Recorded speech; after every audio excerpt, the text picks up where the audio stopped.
This is the 2007 movie review of In the Valley of Ellah. It's directed by Paul Haggis, who's also responsible for the screenplay. You will remember that Haggis won the Academy Award for Crash 3 years earlier. He's also responsible for the story with Mark Bowl, and the cast. In the lead role is Tommy Lee Jones, who plays Hank Deerfield. Charlize Theron plays Detective Emily Sanders. Jason Patric is Lieutenant Kirklander. Joan Deerfield, the wife of Hank, is played by Susan Sarandon. Sergeant Dan Carielli, played by James Franco. And then there are numerous other. Josh Brolin is the Chief of Police, Buchwald.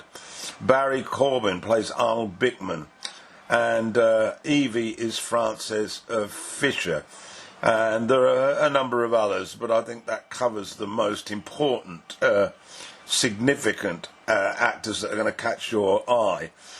To nominations then, and the Academy nominated for Best Performance by an Actor in a Leading Role, Tommy Lee Jones, remarkable performance. And the AARP movies also nominated him for the Grown Ups Award, and also nominated Haggis for Director and Screenwriter. Wars have always captured the minds of movie screenwriters and directors. Vietnam War, we had a barrage of movies focusing on the war, before it, during it and after it, and its impact on those involved in it. So the Iraq War, following the invasion in 2003, led to a quick so-called victory by US forces, but the following insurgency dragged on for another 8 years before finally US troops withdrew in 2011. In the Valley of Ellah was one of the first movies about this Iraq War. But ironically, there's very little footage set in Iraq, as the majority of the movie focuses on what happened to the son of a retired military policeman after his return to the US, and until his apparent AWOL, and then to the burnt out body being found on wasteland that apparently from DNA testing established that it was him. The movie is set in late 2004. Rumours are flying about at that time about what was actually happening in Iraq under the occupation, and this script emerged closely based on Mark Boat's harsh article Death and Dishonour, published in Playboy in 2004. Hank Deerfield, played excellently by Tommy Lee Jones, receives notification that his son Mike, played by Jonathan Tucker, you may remember he was in a TV show of Haggis's some time back called The Black Donnellys. Well, he's gone AWOL after returning to the US for a spell of R&R. The Deerfield parents have already lost a son.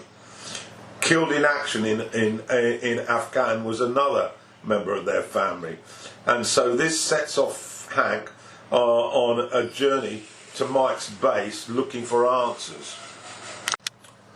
Initially, Hank finds the local police largely uncooperative, and they are just passing the buck to the military about this AWOL.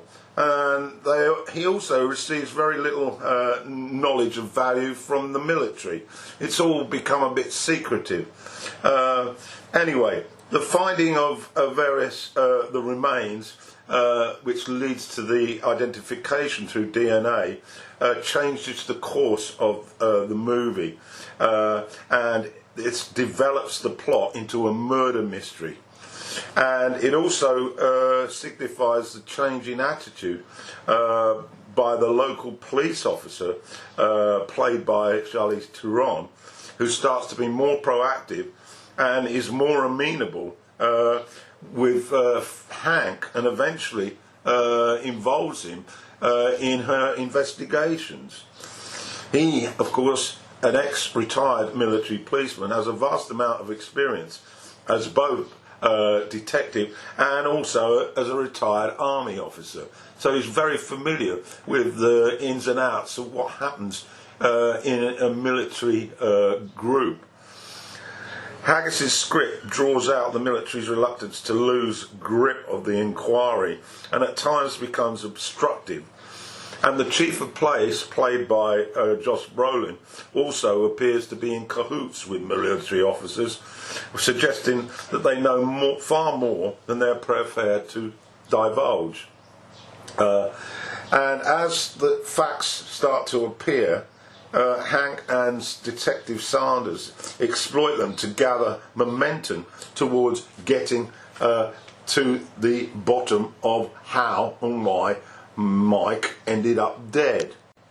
His body had also been destroyed in a fire, and animals had fed on his corpse, so there wasn't too much left when Hank had to identify the body. It's pretty gruesome stuff. Detective Saunders is a tough and vulnerable type who suffers ridicule from her male colleagues repeatedly.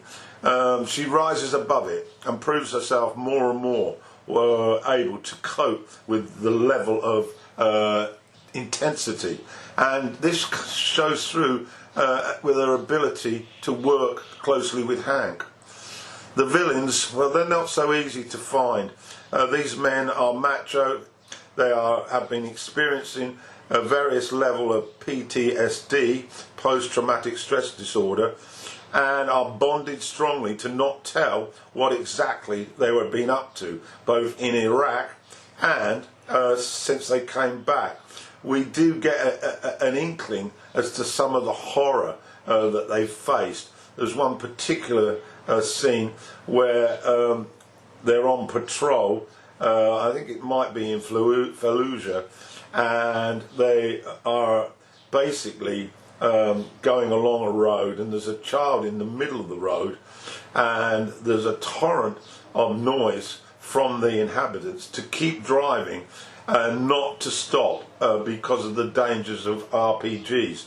And we see the child being swept off the road, and this has a very profound effect on Mike. Also, eventually the pieces fit together and the truth is unearthed. Literally, though, the title is a biblical reference that Hank uses to tell the Sanders' young boy, the tale of David and Goliath, which history will be taught frequently about the notion of being strong when you're faced with an overwhelming challenge. And this links in very much with the fact that the boy at the time is suffering from a fear of being alone in the dark. And this is something that I have great memories of as well. So there's quite a message there to be resourceful and face up to these fears head on and overcome them. So, in conclusion then, a pretty interesting movie. Tommy Lee Jones, of course, got the nomination for Best Actor, and he is absolutely superb. He's a straight shooter. He's an old-style good cop who wants results and isn't afraid to be pretty strong in trying to get them. Taron, well, she's fighting her female corner with a determination to jump over the political obstacles and the fact that the police are not exactly very user-friendly to their female colleagues. There's still a considerable amount of misogyny. That's my take on it anyway. I suggest you give it a look. In the Valley of Allah, released in 2006.